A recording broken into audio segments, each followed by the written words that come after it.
What if I told you, for most of human history nobody felt embarrassed by the human body? No blushing, no scandal, no shame. In fact, in many cultures, nudity symbolized strength, purity, even honor. So why does it make us uncomfortable today? Was it religion, power, control, or were we simply taught to fear something that was once completely normal? By the end of this video, you may start questioning whether shame was ever natural or carefully constructed.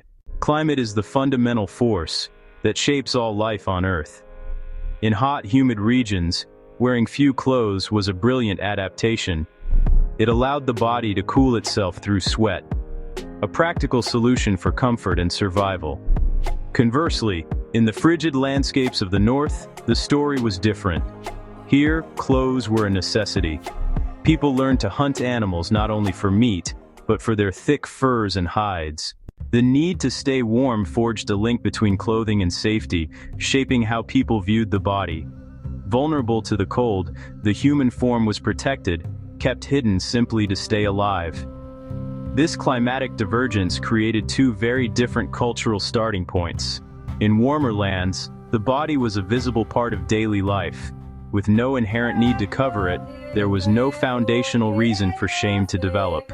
Our environment writes the first and most powerful rules for our societies. The sun and the ice were the first teachers of modesty, or the lack thereof. This foundation explains why, for our ancestors, the idea of being ashamed of one's own skin would have been a strange concept. It was a problem their world had not yet invented. In sun-drenched savannas and humid archipelagos, clothing was a practical choice, not a moral one. People adorned their bodies or left them bare based on their environment and daily activities. The body was a vessel for life, a tool for work, and an expression of existence, not for guilt or concealment. The concept of shame is not universal, but a cultural artifact, an idea constructed and spread over time. It grew slowly in some places and was imposed rapidly in others. Powerful forces shaped our beliefs: the unforgiving cold, organized religion, expanding empires, and the anonymous city, building the walls of privacy that now feel so immovable. The discomfort many feel with their bodies isn't biological. It's an inheritance, a story passed down through generations. By unwrapping that story, we can see our feelings in a new light, separating the natural from the constructed. This is a quiet look at why some cultures never feared nudity, and how we might find a gentler way to inhabit our own skin. Your discomfort may not be your own, it may be inherited. As societies grew complex, so did their belief systems, with religion emerging to formalize social rules, including those for the body. Modesty was introduced as a spiritual virtue. Covering the body became a sign of respect and humility, a way to honor the sacred by not displaying the physical form. This was a significant shift, linking clothing directly to one's spiritual and moral standing. For some faiths, the body was a source of temptation, creating a duality between the pure spirit and the flawed, physical flesh. To control the body was to demonstrate control over one's baser instincts. Clothing transformed into a symbol of inner faith, spreading a new spiritual anxiety about the body. However, this was not the only spiritual path forward. Many other faiths, however, did not forge this link between the body and sin. Instead, the body was seen as a sacred manifestation of life, a vessel for divine energy. Rituals could involve nudity, symbolizing purity, rebirth, and a return to a natural state. For these cultures, faith did not make the body shameful. On the contrary, it could make it holy. The age of exploration marked a dramatic turning point. When European colonizers sailed to new lands, they brought weapons, diseases, and their cultural beliefs about modesty and shame. Encountering cultures where nudity was normal, they judged it harshly through their own lens. This encounter was rarely a gentle exchange. Believing in their superiority, colonizers saw local customs as primitive and sinful. The uncovered body became proof of this inferiority, a justification for control. The mission to clothe locals was tied to a broader mission: to civilize, convert, and rule. Imposing new rules was a deliberate act of power. Missionaries and colonial administrators enforced modesty through schools and laws that criminalized public nudity. Traditional garments were replaced by Western shirts and dresses. This wasn't just fashion, it was a forced restructuring of their relationship with their bodies and environment. For many indigenous cultures, the shame taught to them was imported, forced upon them by outside powers. This inherited discomfort became embedded through generations. The shadow of the colonizer reshaped cultural landscapes, introducing bodily shame where it had not existed, creating a great fork in the road of human culture. Alongside colonization, two forces reshaped our relationship with the body: the formalization of law and the growth of cities. As communities grew, unwritten social norms became written legal codes. These laws on public decency defined acceptable attire, reflecting the morals of the dominant ruling class, often the colonizing power or a westernized elite. By setting fines and threatening punishments, the state made clothing a matter of civic duty.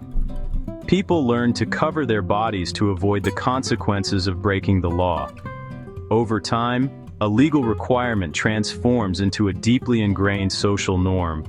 Generations grow up under these rules, and the original reason for their existence is forgotten. Simultaneously, the rise of the industrial city created a new kind of human environment.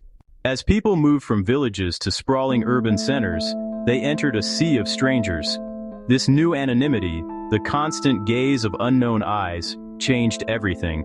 Clothing became a crucial tool to signal status and respectability, and the body became an intensely private matter, a final frontier of personal space in an overwhelmingly public world. This urban mindset was exported globally, presented as the modern way to live. The relaxed communal attitudes of the village seemed incompatible with a new reality of laws, cities, and strangers. What changed us might have been less about the body and more about the world we built around it. The powerful historical forces of climate, faith, and colonization have left deep echoes in our minds. Feelings of shame around nudity are often not a conscious decision, but a psychological inheritance, a deeply ingrained emotional response passed down through our culture. As profoundly social creatures, we have an innate desire to belong. 11 words. From a young age, we learn our group's unwritten rules by observing others. 13 words. If our group teaches us the body is shameful, we internalize that message, learning to hide ourselves to gain approval. 21 words.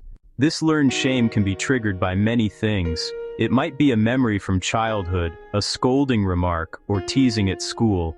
For others, it's absorbed from religious teachings or media, which create unrealistic standards for how a body should look, reinforcing the idea that the ordinary body is not enough.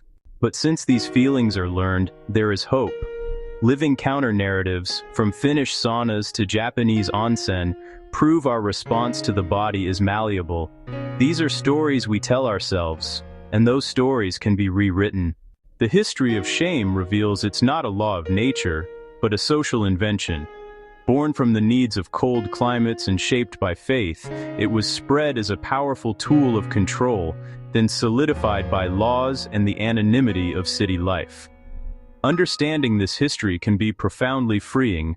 We have the power to rewrite inherited stories of shame. But this doesn't mean discarding all rules. Many norms are vital for protecting the vulnerable and ensuring a safe society. The goal isn't erasing all boundaries, but distinguishing rules that protect us from those that cause harm. We can ask, which habits come from a place of care and which from fear? This helps build a healthier relationship with our humanity.